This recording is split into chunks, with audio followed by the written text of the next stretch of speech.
السلام عليكم ورحمة الله وبركاته. أهلا وسهلا بيكم أحلى أخوات في الدنيا. أهلا وسهلا، شرفتوني ونورتوني، وحلقة جديدة وحاجة سهلة وبسيطة من مطبخ شيف السعادة. النهاردة بقى اختراع. أيوة، الجاتو ده اختراع، صدقوني مش هتشوفوه في أي قناة تانية. أنا عملت جاتو اقتصادي، عايزين نوفر طبعا في المطبخ في غلو الأسعار. قلنا نأكل الولاد حاجة ببيضة واحدة، جاتوه بيضة واحدة. أيوة والله. يلا بقى نشوف المقادير. نسمي الله ونصلي على الرسول. معايا بيضاية وفانيليا، ومعايا نص كوباية سكر، ومعايا معلقة كبيرة مليانة زي ما احنا شايفين نشا، بس مليانة على آخرها، ومعلقة زيت ومعلقة خل، ومعايا معلقة صغيرة مليانة بيكنج باودر، ومعايا كوباية مليانة دقيق. يبقى المقادير بتاعتنا تاني: بضاية كبيرة وفانيليا، ماشي، ومعايا معلقة كبيرة مليانة على آخرها نشا بتاعت الأكل، ومعايا معلقة خل، معلقة زيت، معايا نص كوباية مية ساقعة متلجة من التلاجة زي ما احنا متعودين. الكيكة الاسفنجية دايما بعملها معاكم كده، طالما في محسن يبقى المية الساقعة موجودة معايا عشان هي اللي بتنشط المحسن بتاعي. ومعايا معلقة صغيرة مليانة محسن جل. وابدا اضرب الكلام ده. انا ما استخدمتش اي عجان النهارده عشان ابقى اقول جاتوه اقتصادي، يبقى من اول الصفر لحد ما نخلص لازم نعمله بكل بساطه، لاي ست بنت تقدر تعمله. خلاص، زي ما احنا شايفين انا ضربت في الخليط بتاعي لحد ما شايفين البياض والجمال واللمعه. بيقول لي انا زبونش ناجح. الزبونش الناجح هو اللي بيديكي لمعه وبتلاقيه تقيل كده وبيض معاكي في الضرب. خلاص، انا معايا الصينيه بتاعتي اهي. ده صاج انا حاطه فيه ورق زبده، وعبدا اللي انا افرش فيه. طب الصاج ده كام؟ الصاج ده 20 في 30. ابدا افرش فيه الخليط بتاعي.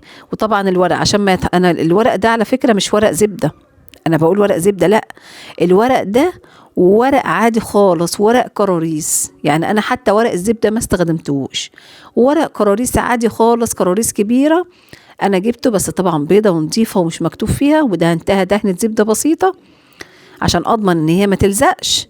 وبدات ان انا افرش الخليط بتاعي الجميل ده. شايفين قد ايه الخليط ناعم وجميل.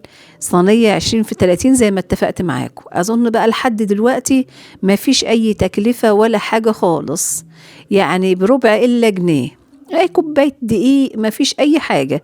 وهتجيبي ب3 جنيه محسن جل هيقضي الليله خالص. طيب المقدار البيضه الواحده ده لو انت عملتي صاج من ده 20 في 30 هيقضي معاكي 6 قطع جاتوه. شايفين انا دخلتها الفرن سخن، قعدت معايا في الفرن حوالي 12 دقيقه ربع ساعه. طلع اللهم بارك هشه بدرجه انت مش متخيله، مش مستحمله ايديا.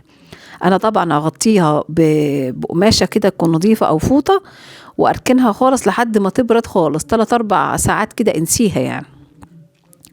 طيب انا النهارده هعمل نسخه تانية عشان حابه اعمل 12 قطعه القمر اللي انت شايفاهم دي. ايوه والله 12 قطعه انا عملته.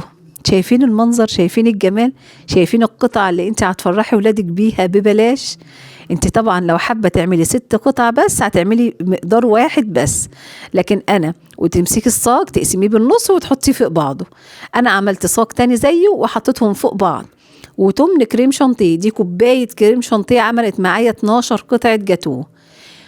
ما فيش اي حاجه تانية انا حطيتها في المقادير. شايفين الجمال؟ بابسط حاجه.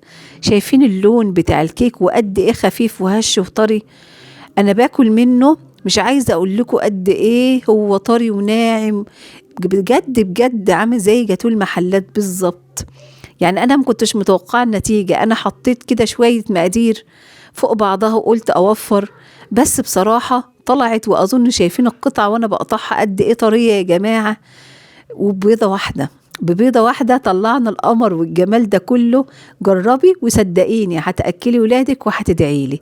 كوباية كريم شانتيه وبيضة واحدة هتعملي 6 قطع، ولو انت ضعيفة المقدار هتعملي دستة جاتوه. اللهم بارك، ربنا يحسن ما بين ايديكم ويعدي الأزمة على خير بإذن الله، واحنا مع بعض بوصفات سهلة وبسيطة. كان معاكم نجوى، والسلام عليكم ورحمة الله وبركاته.